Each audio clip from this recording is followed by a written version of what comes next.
बहुत ही ज़बरदस्त वीडियो है, इसको आखिर तक ज़रूर सुनना। आज हम बात करने वाले हैं कि हम कब से काल ब्रह्मा यानी कि हम कब से काल के जाल में फंसे आ रहे हैं। अगर आज की बात करें तो हम आज भी काल ब्रह्मा के लोक में रह रहे हैं। काल ब्रह्मा ने स्वयं को परमात्मा सिद्ध किया है। यह परमात्मा के अंश यानी कि जीवात्मा को परेशान करता है। यही मन रूप में प्रत्येक आत्मा के साथ रहता है, उनसे गलतियां करवाता है। दंड जीवात्मा भोगती है, जैसे शराब आदि नशे की लत लगवाना, रेप कराना और अन्य पाप कराना। यह मन की प्रेरणा से काल करवाता है। जब परमेश्वर ने सर्व ब्रह्मांडों की रचना की और अपने लोक में विश्राम करने लगे, उसके बाद हम सभी काल के ब्रह्मांड में रहकर अपना जीवन यापन करने लगे और कर्मदंड भोगने लगे और बहुत दुखी रहने लगे। सुख व शांति की खोज में भटकने लगे और अपने निजी घर सतलोक की याद हमको सताने लगी तथा वहां जाने के लिए भक्ति प्रारंभ की। किसी ने चारों वेदों का पाठ किया तो कोई तप करने लगा और हवन यज्ञ ध्यान सामग्री आदि क्रियाएं प्रारंभ की, लेकिन अपने निजी घर सतलोक नहीं जा सके। बहुत परेशान रहने लगे और परमेश्वर से प्रार्थना करने लगे कि हे दयालु, हमें निजी घर का रास्ता दिखाओ। हम हृदय से आपकी भक्ति करते हैं, आप हमें दर्शन क्यों नहीं देते हो। और अब ध्यान से सुने। यह सारा वृतांत कबीर साहिब ने धर्मदास जी को बताते हुए कहा कि इन जीवों की पुकार सुनकर मैं अपने सतलोक से जोगजीत का रूप बनाकर काल लोक में आया।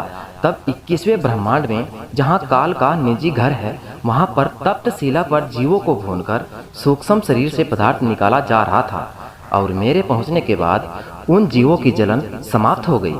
उन्होंने मुझे देखकर कहा कि हे पुरुष, आप कौन हो? आपके दर्शन मात्र से ही हमें बड़ा सुख व शांति का आभास हो रहा है। तब मैंने बताया कि मैं पार ब्रह्मा परमेश्वर कबीर हूँ। आप सब जीव मेरे लोक से आकर काल ब्रह्मा लोक में फंस गए हो। यह काल रोजाना 1 लाख मानव के सूक्ष्म शरीर से पदार्थ निकालकर खाता है और बाद में नाना प्रकार की योनियों में दंड भोगने के लिए छोड़ देता है।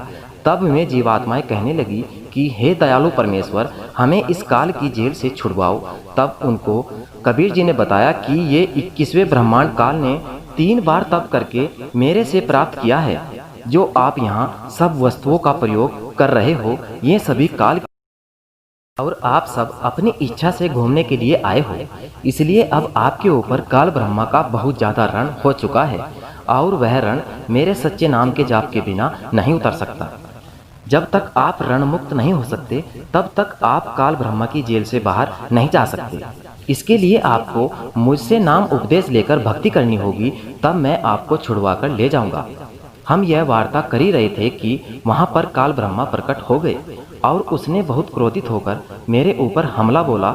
मैंने अपनी शब्द शक्ति से उसको मूर्छित कर दिया। फिर कुछ समय के बाद वह होश में आया और मेरे चरणों में गिरकर क्षमा याचना करने लगा और बोला कि आप मुझसे बड़े हो, मुझ पर कुछ दया करो और यह बताओ कि आप मेरे लोक में क्यों आए हो। तब मैंने काल पुरुष को बताया कि कुछ जीवात्माएं भक्ति करके अपने निजी घर सतलोक में वापस जाना चाहती हैं। उन्हें सत भक्ति मार्ग नहीं मिल रहा है, इसीलिए वे भक्ति करने के बाद भी इसी लोक में रह जाती हैं। मैं उनको सत भक्ति मार्ग बताने के लिए और तेरा भेद देने के लिए आया हूँ कि तू काल है, 1 लाख जीवों का आहार करता है और 1.25 लाख जीवों को उत्पन्न करता है तथा भगवान बनकर बैठा है। मैं इनको बताऊंगा कि तुम जिसकी भक्ति करते हो वह भगवान नहीं है, काल है। इतना सुनते ही काल बोला कि यदि सब जीव वापिस चले जाएंगे तो मेरे भोजन का क्या होगा? मैं भूखा मर जाऊंगा। आपसे मेरी प्रार्थना है कि 3 युगों में जीव कम संख्या में आप ले जाना और सबको मेरा भेद मत देना कि मैं काल हूँ, सबको खाता हूँ। जब कलयुग आए तो आप चाहे जितने जीवों को ले जाना। ये वचन काल ने मुझसे यानी कि कबीर जी से प्राप्त करवा लिए। कबीर साहिब ने धर्मदास को आगे बताते हुए कहा कि सतयुग त्रेता युग द्वापर युग में भी मैं आया था और बहुत जीवों को सतलोक लेकर गया, लेकिन इसका भेद नहीं बताया। अब मैं कलयुग में आया हूँ और काल से मेरी वार्ता हुई है। काल ब्रह्मा ने मुझसे कहा कि आप चाहे जितना जोर लगा लेना, आपकी बात कोई नहीं सुनेगा। प्रथम तो मैंने जीव को भक्ति के लायक छोड़ा ही नहीं है, उनमें बीड़ी सिगरेट शराब मांस आदि दुर्व्यसन की आदत डालकर इनकी गति को बिगाड़ दिया है। और नाना प्रकार की पाखंड पूजा में जीवात्मा को लगा दिया है।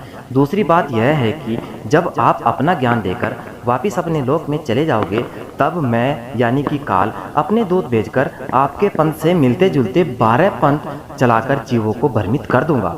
महिमा सतलोक की बताएंगे, आपका ज्ञान कहेंगे, लेकिन नाम मेरा जपेंगे, जिसके परिणाम स्वरूप मेरा ही भोजन बनेंगे। यह बात सुनकर कबीर साहब ने कहा कि आप अपनी कोशिश करना, मैं सतमार्ग बताकर ही वापिस जाऊंगा, और जो मेरा ज्ञान सुन लेगा वह तेरे बहकावे में कभी नहीं आएगा।